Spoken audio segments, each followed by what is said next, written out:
Hihihihi. Au. Berlatar di Kashmir, cerita diawali dengan memperlihatkan seorang bocah yang sedang bermain. Di sana ia menemukan setangkai bunga tuli putih yang indah tumbuh di tengah tumpukan salju, di mana hal itu tentu membuatnya merasa takjub akan kecantikan bunga tersebut.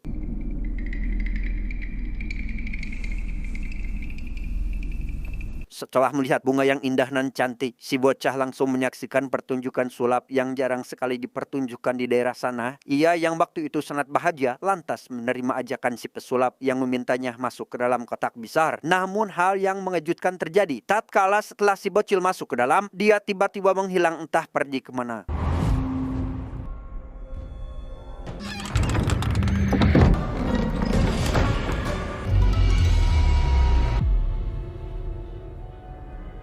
Dan kisah akan berfokus pada satu keluarga yang baru saja pindah dari kota lain, di mana mereka menempati sebuah rumah yang digadang-gadang berhantu. Namun meski begitu, mereka terpaksa tinggal di rumah tersebut setelah mempunyai masalah di tempat tinggal sebelumnya. थोड़ा पुराना मकान है सर, कल ही ठीक हो रहा था sir.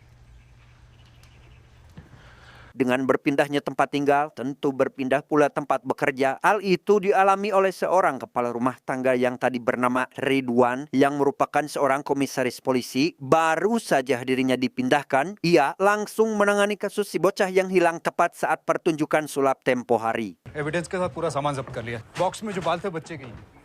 Alright. Karena terakhir kali si bocah melihat pertunjukan sulap, bahkan masuk ke dalam kotak, membuat si pesulap dijadikan tersangka atas hilangnya si bocah tersebut. Yang mana hal itu membuat si pesulap sangat ketakutan karena dirinya tak pernah menculik siapapun.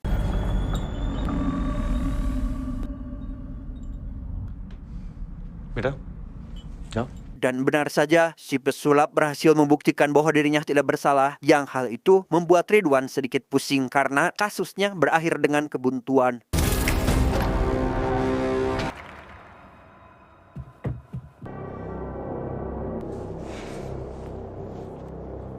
Singkat cerita, malam pun poe. Saat ini terlihat putra bungsu Ridwan yang bernama Ayan sedang bermain di kamarnya seorang diri. Di sana ia tak sengaja menemukan tempat rahasia yang terdapat satu kotak mini berisikan kerang-kerang kecil.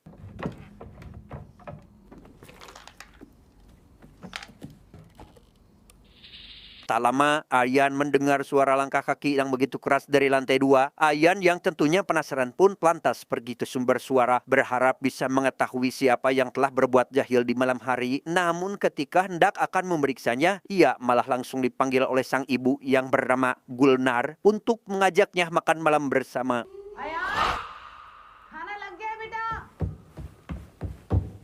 Keesokan harinya, kita akan diperkenalkan dengan putri Pak Komisaris bernama Nuri. Ia tak sengaja melihat tukang kebun di rumahnya membawa makanan masuk ke salah satu gudang kosong. Sontak hal tersebut membuat Nuri penasaran hingga datang ke tempat itu. Tapi tiba-tiba...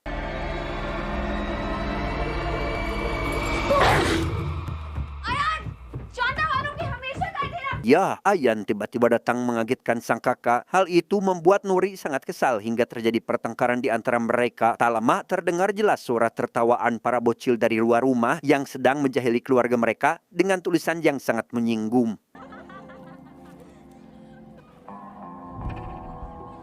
Sementara di sisi lain, terlihat beberapa orang sedang melakukan unjuk rasa. Namun salah satu di antara mereka, rupanya terdapat salah satu polisi sedang menyamar yang ingin menangkap provokator dalam aksi tersebut.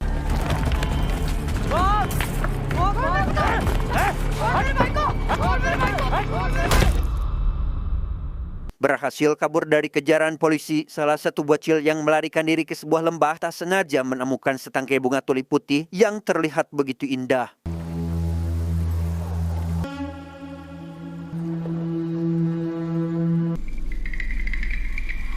Malam harinya, Ayan yang kesulitan tertidur pun tiba-tiba teringat dengan mainan kerang kewuk. Namun ketika ia mengeceknya kembali, kerang tersebut hanya menyisakan satu biji. Hingga tak lama setelah itu suara permainan kewuk terdengar jelas yang membuat Ayan sangat penasaran akan siapa orang yang sedang memainkannya saat tengah malam. Hello? Hello?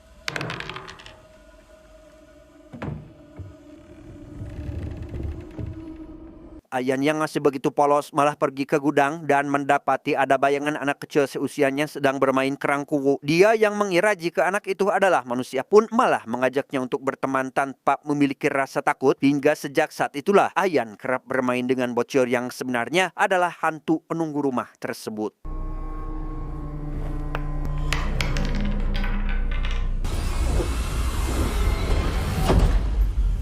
Di hari yang berbeda, terlihat seorang remaja sedang membantu ibunya mencari ikan di sebuah danau. Ia melihat ada seseorang yang terus memanggilnya. Takut jika orang tersebut butuh bantuan, si remaja pun langsung menghampirinya saat itu juga.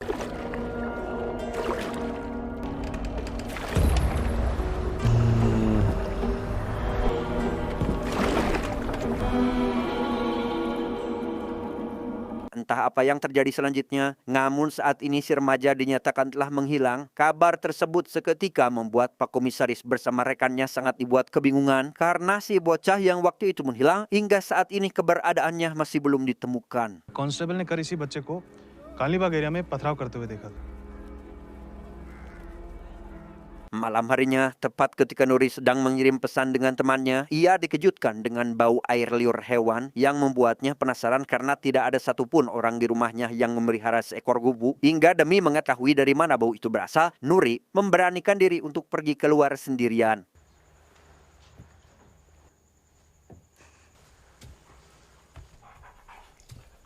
Akhirnya Nuri menemukan sebuah kayu kecil yang baunya sangat menyengat. Namun setelah dia mencium bau tersebut, tubuh Nuri seketika kejang-kejang dan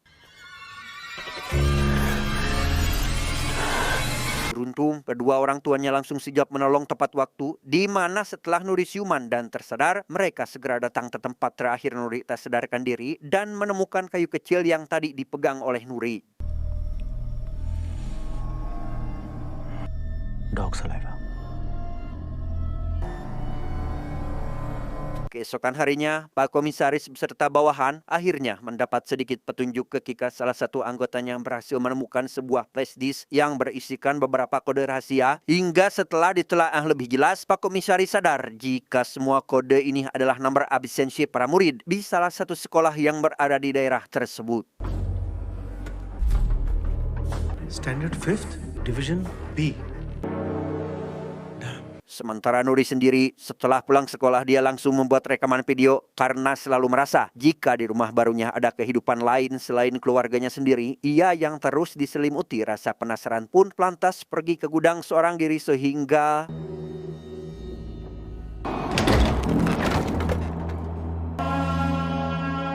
ya, di sana ia menemukan setangkai bunga tulip putih yang entah apa arti dari bunga tersebut. Namun setiap kali seseorang menemukan bunga itu, secara mengejutkan akan hilang begitu saja. Dan dari sini kita sadar jika semua anak yang hilang bukan diculik oleh wewe gombel atau genderuwo, melainkan dihisap oleh bunga tulip putih misterius.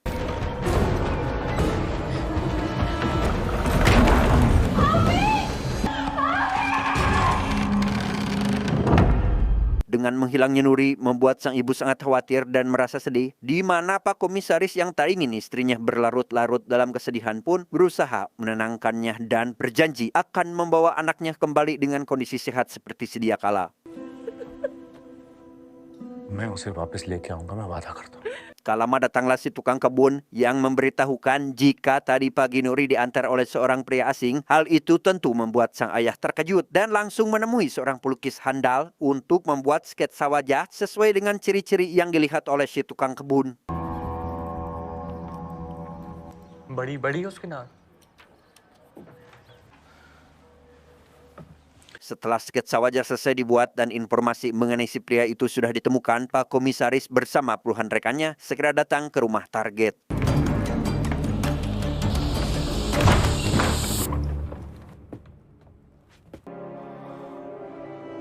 Sementara di tempat lain, sang ibu yang saat ini sedang duduk sambil mengharapkan kedatangan putrinya, tiba-tiba mendengar suara nyanyian merdu dari dalam rumah. Dikira itu anaknya yang telah kembali, akan tetapi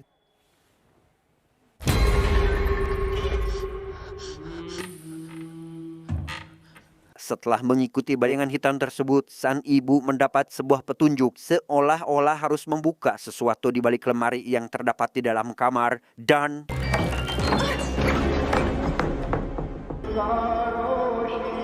Sungguh sangat mengejutkan tatkala di balik pintu terdapat kuil kecil yang kemungkinan peninggalan dari penghuni sebelumnya.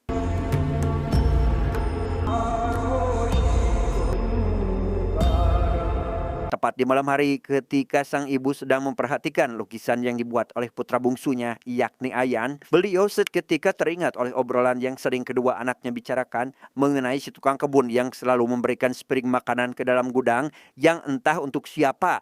Dan karena hal itu pula, tentu membuat sang ibu penasaran sehingga langsung pergi ke tempat yang dimaksud. Kemudian, Iqbal नूरी कहाँ है इकबाल Iqbal peristiwa tersebut membuat sang ibu merasa ketakutan, apalagi ketika bayangan hitam kembali muncul dan membawa beliau ke alam lain untuk diperlihatkan terhadap beberapa anak yang dinyatakan menghilang secara misterius. Dan sejak kejadian itulah akhirnya si ibu sadar jika menghilangnya Nuri dan bocah lainnya kemungkinan besar diculik oleh sosok makhluk gaib.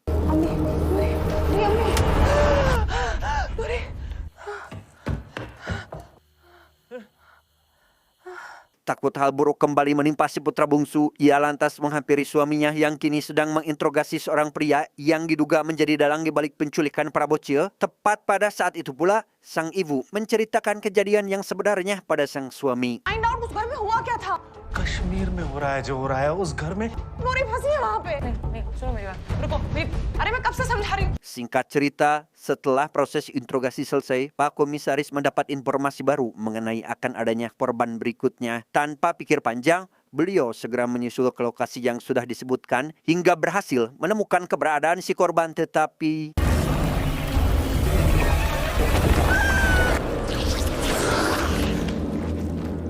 sampainya di rumah, beliau menceritakan kejadian tadi pada sang istri. Tanpa banyak saling bertanya, mereka mengajak si tukang kebun untuk mengecek ruang gudang sebelah kalau-kalau sumber bencana itu berasal dari tempat tersebut.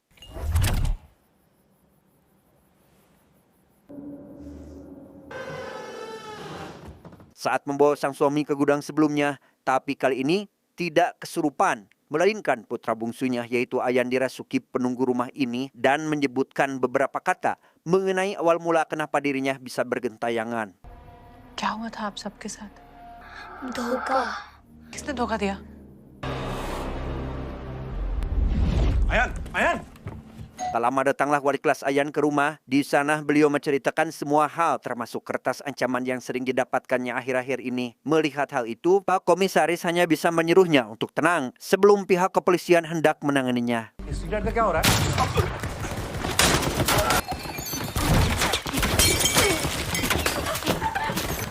Puluhan orang tiba-tiba datang menyerang rumah Pak Komisaris. Tak ingin keluarganya terluka, Pak Komisaris lantas menyuruh seluruh keluarganya untuk berlindung ke tempat yang lebih aman.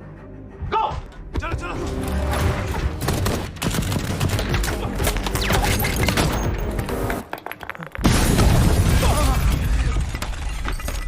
Kelompok misterius tersebut semakin menggila dengan terus saja menghajar Pak Komisaris sekeluarga. Namun singkat cerita, 99% musuh berhasil dikalahkan berkat sosok gaib yang merasuki tubuh sang istri.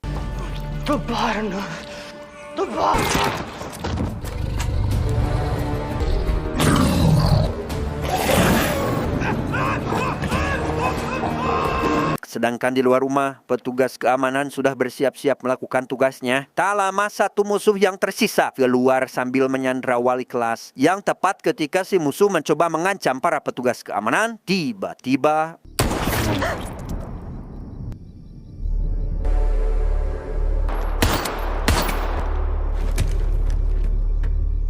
ya, pelaku penyerangan tersebut rupanya adalah Pak Komisaris beserta sang istri yang diketahui sedang dirasuki oleh makhluk gaib penunggu rumah tersebut. Yang menjadi pertanyaan adalah kenapa tidak hanya musuh saja yang ditembak, melainkan ibu wali kelas yang harus turut menjadi korban.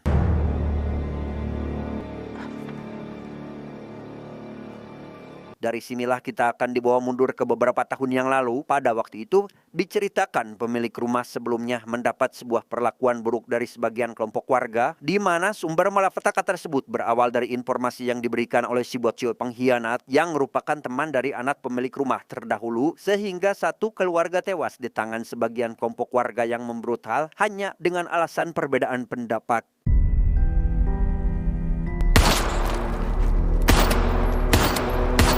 Ternyata alasannya si ibu wali kelas adalah bocil pengkhianat dulu, maka tak heran jika arwah penunggu rumah tersebut menuntut balas dendam padanya, juga menculik anak-anak dari pelaku pembantaian di masa lalu.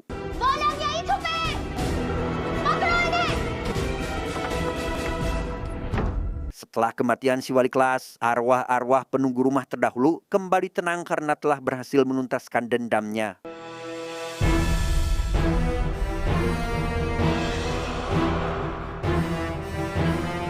Alkisah, semua permasalahan selesai. Pak Komisaris yang menyadari jika putrinya sudah kembali ke alam nyata pun segera pergi menghampirinya. Tidak hanya Nuri, putri sang komisaris, semua bocil yang sebelumnya sempat dibawa ke alam gaib dikembalikan ke alam nyata, terkecuali anak-anak dari pelaku pembantaian.